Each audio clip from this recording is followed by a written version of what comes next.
বিহাৰত অনুষ্ঠিত হ'ব ৰাষ্ট্ৰীয় বক্সিং প্ৰতিযোগিতা অসমৰ হৈ নিৰ্বাচিত বৰহমপুৰৰ যুৱক আদৰ্শ গাঁৱৰ আকাশ বসুমতাৰী নিৰ্বাচিত হৈছে বক্সিঙলৈ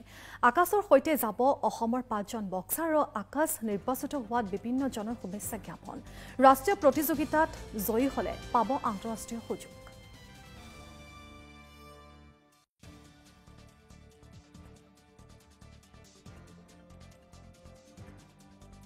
তুমি কিবা খেলা নেকি মই আপোনাৰ নেশনেল বক্সাৰ হয় মই বক্সিং খেলো এতিয়া বৰ্তমান কি কৰি আছে বৰ্তমান আপোনাৰ এতিয়া মই বিহাৰ কাপৰ কাৰণে সিলেকশন পাইছো আসাম টিমত 63.5 to 67 কেটেগৰীত মই আপোনাৰ সিলেকশন পাইছো হেতু কেটেগৰীত আপোনাৰ মই এতিয়া বিহাৰ কাপ খেলিব কাৰণে যাম আগতে তুমি কি প্ৰতিযোগিতা অংশগ্ৰহণ কৰিছিলা আগতে মই আপোনাৰ অল আসাম গেম খেলিছো অল আসামত মোৰ গোল্ড মেডেল আছে আৰু আপোনাৰ দুবাৰকে নেশনেল গেম খেলিছো ওপেন নেশনেল এণ্ড মেডেল লগাব পৰা নাই দুবাৰকে আপোনাৰ মই ওপেন নেছ খেলিছো এবাৰ আপোনাৰ সিলেকশন আগতেও এবাৰ সিলেকশন ট্ৰায়াল দিছিলো নেশনেল গেমৰ কাৰণে তাত আপোনাৰ মই সিলেকশন নাপালো ফাইনেলত হাৰি থাকিলো